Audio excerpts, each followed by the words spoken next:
itu ya, Yang ini memang LCD-nya ya, yang warnanya kayak gini ya. Semoga nggak mengganggu. Kali ini kita akan membahas mengenai kontraksi otot. Setiap hari kita menggunakan otot untuk melakukan aktivitas. Balita pada gambar ini menggunakan otot pada tangannya untuk menulis. Sebagaimana kita ketahui, otot jantung dan otot polos merupakan otot involuntary karena gerakannya tidak memiliki perintah yang kita kendaki, sedangkan otot rangka merupakan otot volunter. Otot rangka terdiri dari kumpulan serat otot yang berbentuk silindris panjang dan mengandung beberapa nukleus.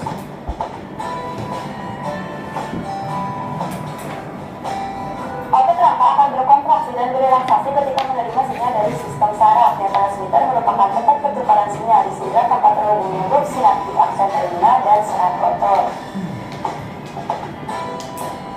Selanjutnya, serat otot terdiri dari banyak miofibril.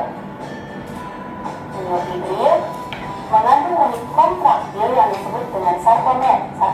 Nah ini jadinya deh, nah yang namanya otot manusia. Nah di situ kan ada yang namanya muscle fibers. Muscle fiber itu adalah satu serabut otot. Yang mana satu serabut otot itu terdiri atas banyak sekali miofibril. Jadinya yang namanya miofibril itu adalah sel otot. Jadinya yang namanya sel otot itu lain sama serat otot. Nah kalau serat otot itu adalah muscle fiber. Sedangkan kalau sel otot itu adalah bagian dari muscle fiber.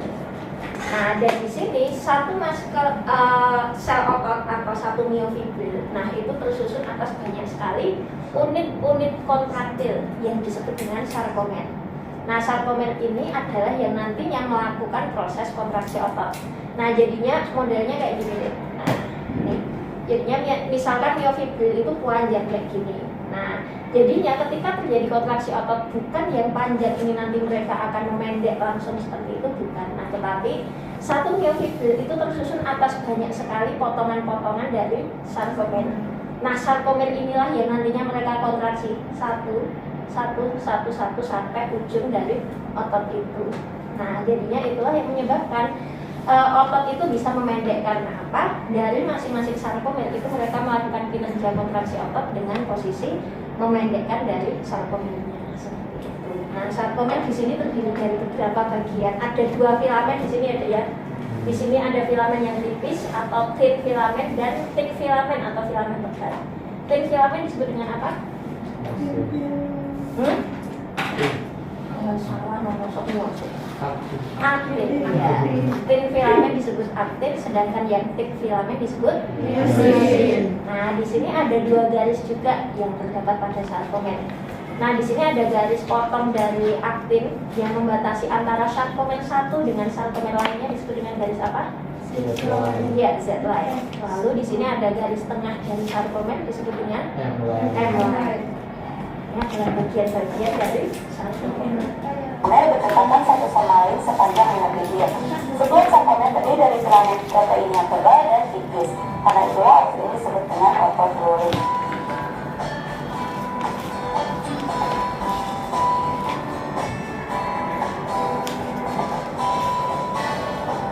Protein yang tebal tersusun dari protein myosin dan bagian tengah yang membagi darah ini disebut dengan garis M.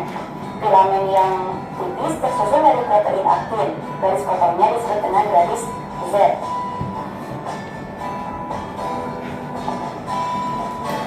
Nah, karena itulah sarkomer dapat memendek pada kedua sisinya. Meskipun antara filamen digambarkan sebagai pergeseran, sebenarnya filamen myosin benar-benar menarik aktin sepanjang-panjangnya. Switches atau jembatan yang menjadi penghubung aktin dan myosin mengarahkan tenaga untuk bergerak. Inilah yang disebut dengan mekanisme kontraksi otot.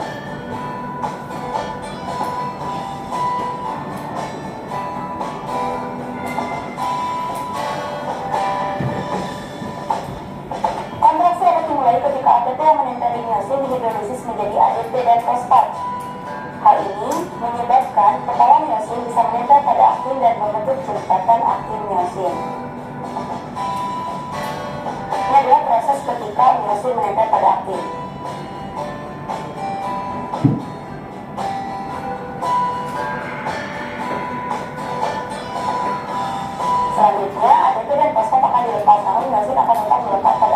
atau datang lagi ATP yang baru yang menempel di miosin. Hal ini adalah saat ketika otot berelaksasi dan siklus ini akan terus berulang.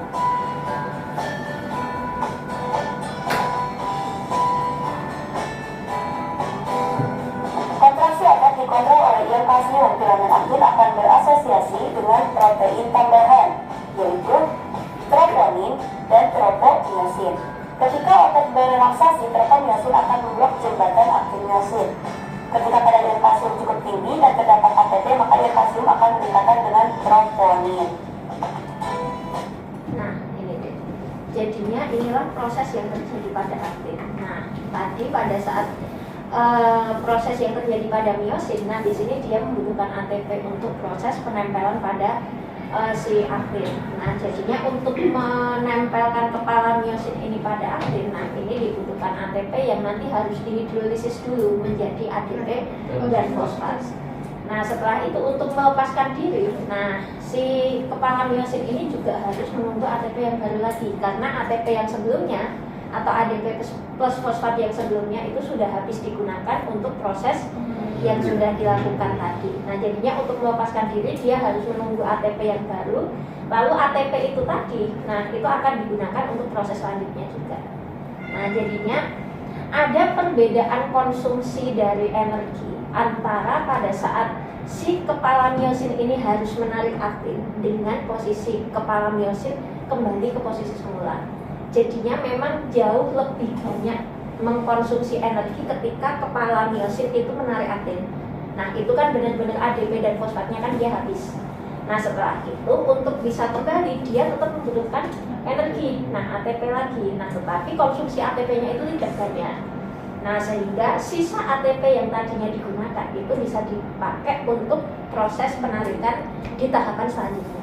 Seperti itu. Nah, lalu di waktu yang sama, nah jadinya pada saat di miosin ini terjadi proses pembentukan ATP yang berubah menjadi ADP dan fosfat di aktin, nah ini terjadi juga proses di waktu yang bersamaan. Nah, di mana di sini di aktin ini, nah dia akan memiliki dua protein tambahan, yaitu troponin yang kiri ini dan tropomyosin. Nah, tropomyosin ini tugasnya adalah untuk menutupi binding sites. Nah, binding sites tadi adalah tempat menempelnya kepala miosin. Nah, jadinya kepala miosin cuma bisa nempelnya di binding sites ini. Nah, ketika proses kontraksi otot itu belum dimulai, nah jadinya si tropomyosin masih menutup seperti ini, menutup binding sites. Dan ini fungsinya adalah untuk apa? Untuk menjaga agar kontraksi otot itu jangan sampai terjadi sebelum ada perintah dari otak. Nah, jadinya ion Ca itu hanya keluar ketika ada perintah dari otak. Artinya, ketika tidak ada perintah di situ, nah maka tropomyosin ini akan tetap menutup seperti itu, menutup dari binding sites-nya. Nah, biar apa dek? Biar nanti ototmu itu nggak tiba-tiba gerak.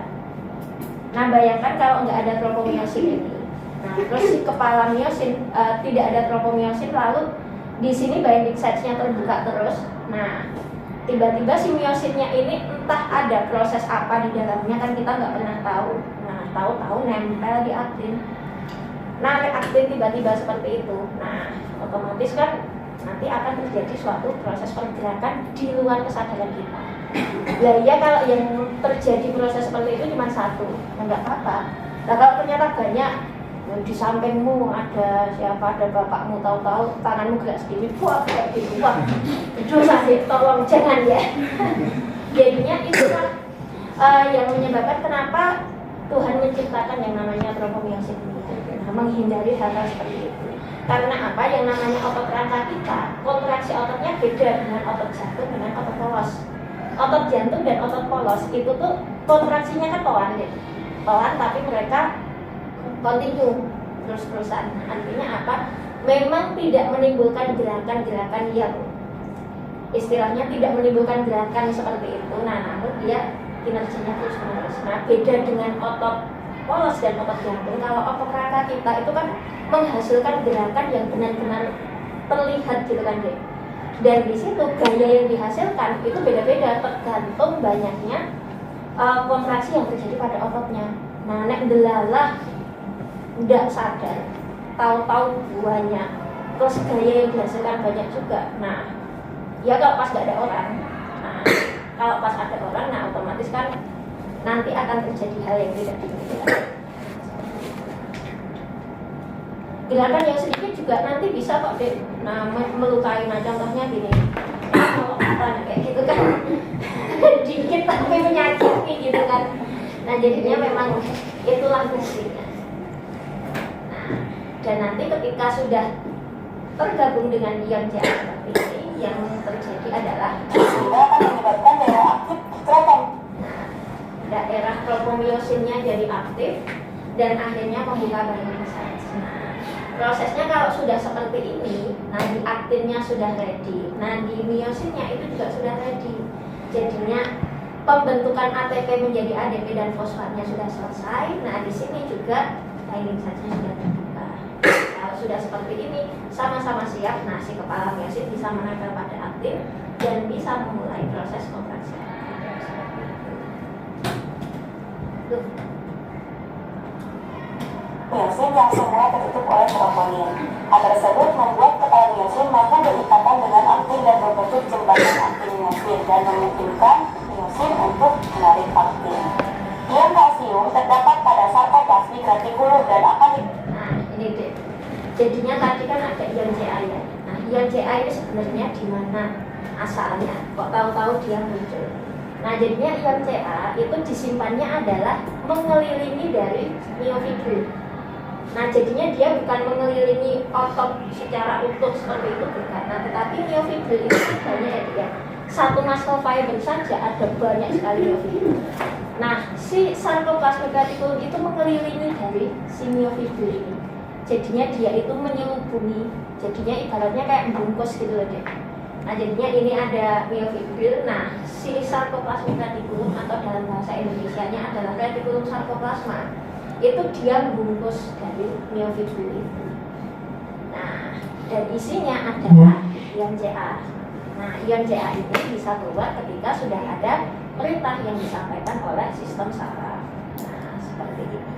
dikeluarkan ketika mendapatkan sinyal dari sistem saraf. Berikut adalah penjelasannya.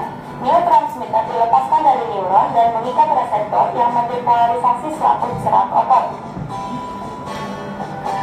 Impuls akan bergerak ke tubuh luster dan membuka retikulum endoplasmik. Nah, ini. Jadinya ketika sinyal dari saraf itu sudah dikirimkan ke otot, nah sinyal itu bukan langsung menembus ke ototnya. Nah, jadinya nggak langsung menembus ke miofibril ini. Nah, itu enggak. Nah, tetapi dia nanti akan diteruskan ke yang namanya tubulus T. Nah, tubulus T ini nanti akan menyampaikan sinyalnya ke retikulum sarkoplasma, sehingga nanti retikulum sarkoplasma akan membuka retikulum endoplasma. Sopo lagi gitu retikulum endoplasma. Nah, jadinya ibaratnya gini deh. Ion Ca itu ada, gini aja. Retikulum sarkoplasma ini adalah ruangan ini. Nah, retikulum endoplasma itu adalah pintunya. Nah, kalian ion Ca-nya. Misalkan sudah ada suara dari luar. Nah, suara dari luar itu tubulus T ya. Nah, yang memerintahkan kalian untuk keluar. Nah, perintah itu diterima dulu oleh ruangan ini. Nah, retikulum sarkoplasmanya terima, oh ternyata ada sinyal, suruh keluar kaliannya. Nah, sama ruangan ini pintunya dibuka. Nah, ruangan ini adalah retikulum sarkoplasma. Dan setelah menerima sinyal, nah maka retikulum endoplasmanya dibuka biar kalian bisa keluar. Nah, seperti itu gambarannya. Nah, jadinya kalau sinyal itu bukan berarti kalau dari saraf langsung diterima oleh retikulum sarkoplasma atau gimana, nah tapi dia harus lewat dulu di tubulus T. Prosesnya seperti itu. Ion Ca akan mengalir ke miofibril dan memicu terjadinya kontraksi. Hal inilah yang menyebabkan terjadinya pemendekan otot.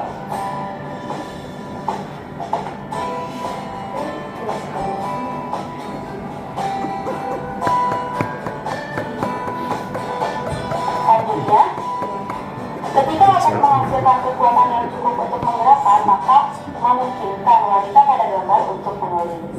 Nah, dari kalimat yang terakhir, jika otot menghasilkan kekuatan yang cukup, nah maka memungkinkan tubuh seseorang itu untuk bisa melakukan aktivitas tertentu.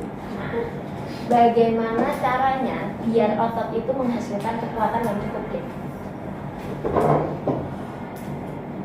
Apa yang terjadi di dalamnya biar kekuatan ototnya itu cukup untuk melakukan aktivitas. Apakah kalau satu sarkomer saja yang berkontraksi bisa menghasilkan kekuatan yang cukup? Nah, tidak. Semakin banyak kontraksi yang terjadi pada sarkomer, nah maka kekuatan otot yang dihasilkan akan semakin banyak. Artinya semakin banyak dari sarkomer yang bekerja secara optimal, nah maka kekuatan otot juga akan semakin besar di situ. Nah, oleh karena itu memang kita harus menjaga dari jumlah miofibril kita dengan cara seperti apa? Olahraga deh. Nah jadinya orang kalau olahraga, tubuh kita akan menghasilkan suatu protein, yang mana protein itu akan menstimulasi pertumbuhan dari miofibril. Nah jadinya otot kita itu deh, semakin dipakai untuk aktivitas, nah maka jumlah miofibrilnya akan semakin banyak.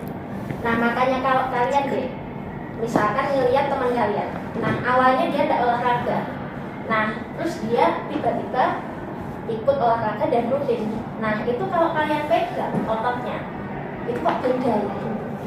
Nah awalnya mungkin gini deh, secara ukuran atau secara kenampakan tidak terlihat perbedaannya secara signifikan, tapi kalau kalian pegang, itu kok jadi keras. Nah kenapa otot itu menjadi padat ketika dia diberikan olahraga? Nah karena apa? Jumlah miofibrilnya nambah deh, makanya ototnya jadi padat. Nah artinya apa? Semakin banyak miofibrilnya berarti sarkomernya juga semakin banyak. Hal inilah yang menyebabkan orang kalau olahraga ketahanan ototnya jadi lebih bagus. Kalau melakukan aktivitas tidak gampang capek. Dan itu tidak hanya berdampak pada ototnya saja, tetapi ke seluruh sistem yang ada di dalam tubuhnya. Nah, ototnya jadi bagus, ketahanan kardiovaskularnya juga bagus, tidak gampang ngos-ngosan. Nah, tidak gampang deg-degan. Nah, kalau kita ya, bukan kita. Mungkin ada tim rebahan di sini, maksud saya gitu ya. Jalan gitu ya dek ya, baru naik, nah, cuma ke lantai 3, tidak usah naik lift. Naik. Nah kayak tadi saya PD di gedung C kan, nah, ke lantai 3, ngantri lift gitu kan kadang malas ya dia. Kita dari tengah itu kan mau ke lift gitu kan agak jauh gitu, malah boleh sekalian naik aja. Naik ke lantai 2, gak biasa ternyata. Sampai lantai 3 gitu. Nah, kenapa seperti itu? Nah, karena tubuhnya tidak pernah dilatih. Nah, dan sebenarnya melatih tubuh kita itu tuh tidak perlu tempat tertentu dan juga tidak perlu alat-alat tertentu. Nah, kalau kita memang niat, itu bisa deh. Nah, masalahnya nggak niat gitu ya. Nah, jadinya orang nggak olahraga itu sebenarnya alasan aja. Kebanyakan alasan, sibuk, tugasnya banyak. Padahal kita kalau nggak ngerjain apa-apa, main HP kan, main HP aja bisa berjam-jam loh. Kenapa nggak olahraga? Di sini yang kuat cuma jempol aja. Nah seperti itu. Nah artinya di sini memang aktivitas fisik itu memang benar-benar berkaitan terhadap otot kita. Hal inilah yang menyebabkan memang ketika kita melakukan latihan itu nanti akan berdampak sekali terhadap kebugaran yang ada dalam tubuh kita. Nah tetapi, nah ini kembali lagi secara fisiologis, nah memang seperti itu. Ketika kita olahraga, nah tubuh kita akan terutama otot kita akan membentuk jumlah miofibril yang baru. Nah, tetapi ada banyak sekali faktor yang mempengaruhi result akhirnya. Yang pertama adalah apa? Jenis kelamin. Jenis kelamin laki-laki dan perempuan adalah dua jenis kelamin yang sangat berbeda, yang mana memiliki hormonal yang sangat berbeda juga. Pertumbuhan miofibril memang bisa terjadi ketika distimulasi oleh latihan. Nah, tetapi akan jauh lebih optimal ketika distimulasi juga dengan yang namanya hormon testosteron, yang mana sayangnya hanya dimiliki oleh laki-laki. Nah, makanya ketika olahraga laki-laki dan perempuan di garis start yang sama, di waktu mulai yang sama meskipun dosisnya berbeda. Nah, kenapa kok hasilnya lain? Kenapa kok yang laki-laki pertumbuhan ototnya lebih bagus dibandingkan perempuan? Nah, karena laki-laki punya yang namanya testosteron deh. Nah, yang mana itu tidak dimiliki oleh perempuan. Nah, makanya perempuan kalaupun olahraga, nah paling hasil akhirnya adalah apa? Badannya kencang. Tapi kalau laki-laki olahraga, badannya bisa bentuk. Nah, kenapa bisa seperti itu? Nah, karena memang berbeda secara fisiologis dilihat dari tipe serabut ototnya dan juga bagaimana hormon itu bekerja dalam tubuh. Nah, makanya kita kalau perempuan itu ya, perempuan nge-gym gitu ya dia, jangan sampai kita pengen six pack kayak laki-laki, nggak akan pernah bisa. Six packnya perempuan, nah itu paling kalau dipegang gitu, nah itu ya ada lah ya dia, six packnya ada, cuman nggak bisa kotak-kotak kayak cowok kayak gitu, nggak bisa. Nah, karena apa ya, kita perempuan memang seperti itu, memang kodratnya gitu ya dia. Nah, jadinya ya ada, tapi nggak banyak. Nah, kenapa kok ada yang bisa berbentuk seperti itu? Nah, beberapa orang itu memiliki bentuk tubuh yang memang bisa dilatih. Nah, dan itu genetik. Ada yang nggak bisa. Nah, nggak bisa itu kenapa? Karena memang tipe tubuhnya yang tidak bisa dilatih. Ada ektomorf, endomorf, mesomorf. Ada orang yang tipenya gendut. Nah, dia beratnya nggak seberapa sebenarnya, tapi kelihatannya gendut. Kan ada ya dia, pipi, capi, kelihatan bulat semuanya kayak gitu, imut-imut kayak gitu ya. Nah, orang tipe tubuh yang seperti ini, misal pun dia dilatih, dia nggak akan bisa berbentuk atletis seperti itu, nggak bisa, karena memang bawaan genetiknya seperti itu.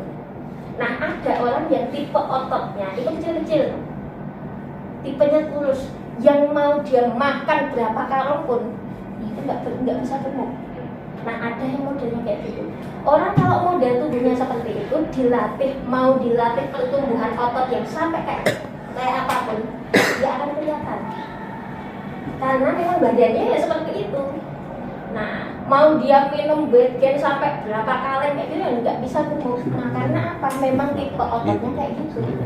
Nah, tapi ada deh orang yang cuma dilatih sebentar, ya ototnya bisa langsung padat.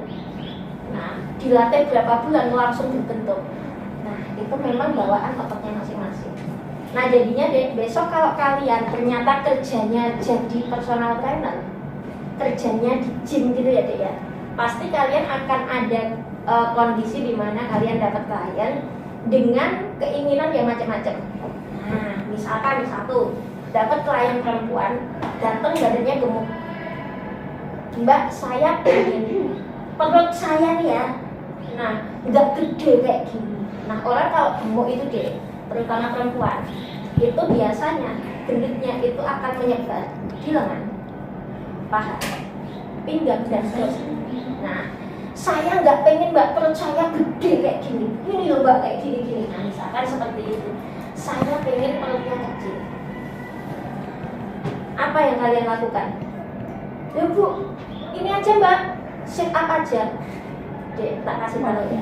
Orang kalau gemuk, lemah itu tersebar ke seluruh tubuh. Nah, jadinya yang namanya lemah, perutnya besar. Itu kalau kalian mau ngecilin perut, itu jangan melakukan latihan pembentukan perut. Nah, lain loh ya. Kalau mau mengecilkan perut, artinya apa? Kalian harus eliminasi dulu semua lemak yang ada dalam tubuhnya. Dan lemak itu nggak cuma bisa dihilangkan di satu tempat aja.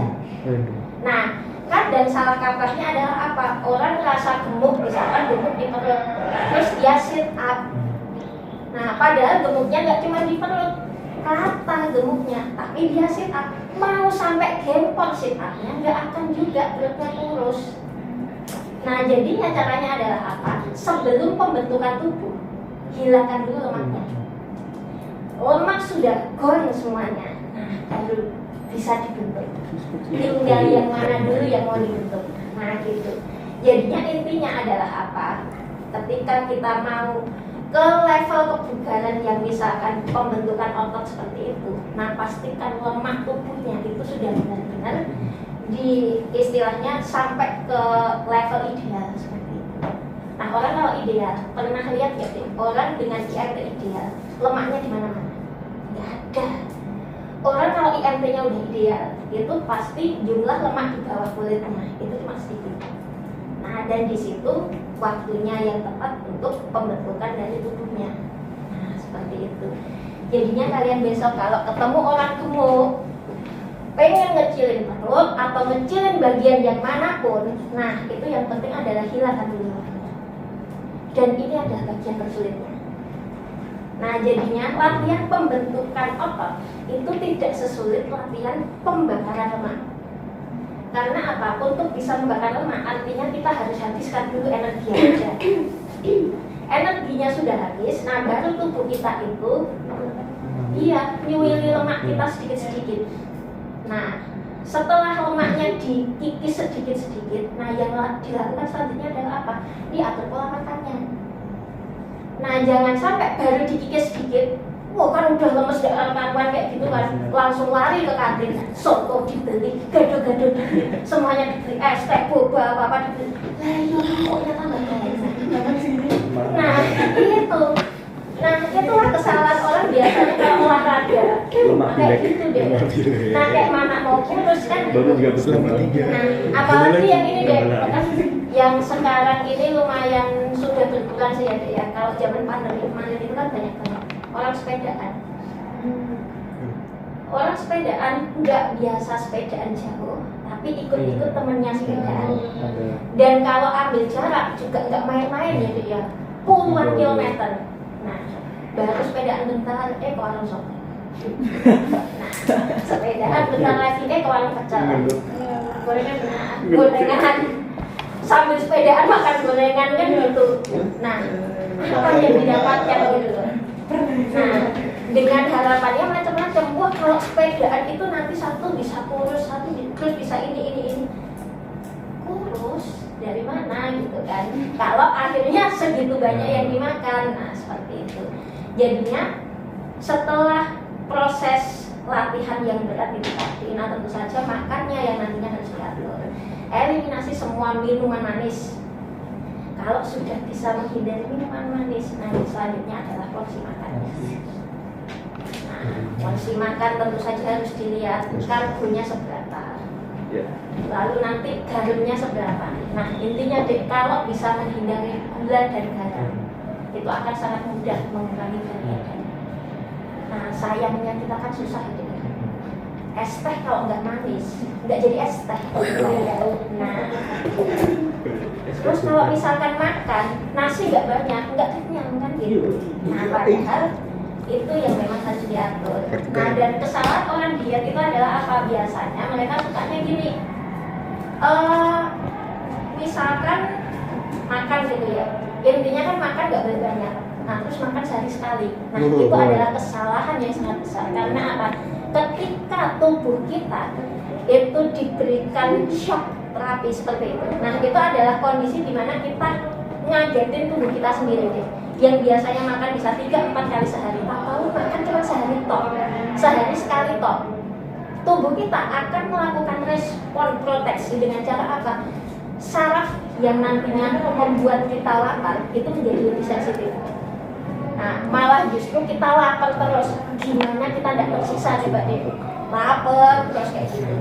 Nah, akhirnya yang terjadi bukanlah diet yang menyenangkan, tapi malah diet yang menyiksa.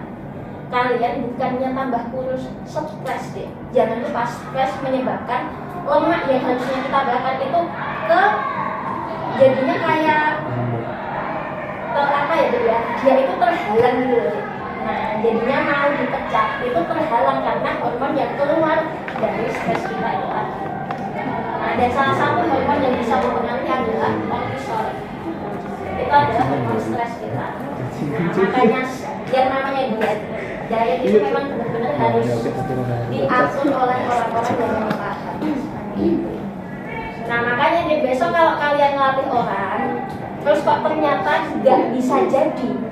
Nah, itu kalian harus cari ini masalahnya apa? Apakah memang dari genetiknya dulu? Nah, kalau genetik itu memang bentuk tubuh bawaannya dulu memang ya kalau dilatih ya memang hasilnya bisanya seperti ini. Nah, apakah memang kebiasaan? Sudah diatur makannya tapi ngeyel, curi-curi. Nggak boleh makan ini. Tapi ternyata ngeyel. Nah, ya sudah. Nah, itulah yang aksin, lalu yang CA semuanya harus dijelaskan. anatomi molekuler otot juga harus dijelaskan. Nah, jadinya di situ ada myofibril. Myofibril merupakan bagian dari muscle fiber. Di situ myofibril memiliki unit kontraktil yang disebut sarkomer. Nah, di situ ada aktin, Z-line, M-line seperti itu. Aktin, myosin semuanya dijelaskan. Dan kalian memiliki satu tiket yang harus dibawa pada saat kalian mau praktik. Tipe serat otot kita itu ada 2 jenis, yaitu tipe serat otot A. Kok tipe serat otot A? Serat otot tipe 1. Nah, kuale-kuale gitu ya. Tipe serat otot tipe 1 dan serat otot tipe 2. Nah, serat otot tipe 1 merupakan serat otot yang kinerjanya lambat tetapi bisa bertahan lama dengan menggunakan energi aerobik. Sedangkan kalau yang serat otot tipe 2 adalah tipenya kinerjanya cepat dan kuat namun tidak bisa bertahan lama, menggunakan sistem energi anaerobik. Nah, sekarang di sini silahkan kalian mencari referensi yang menjelaskan tentang serat otot itu tipe 1 dan tipe 2. Lalu bagaimana cara melatihnya dan bagaimana cara menstimulasinya agar nanti kinerjanya optimal. Ditulis dalam 1 lembar kertas HVS yang nantinya kalian bawa ketika kalian praktikum.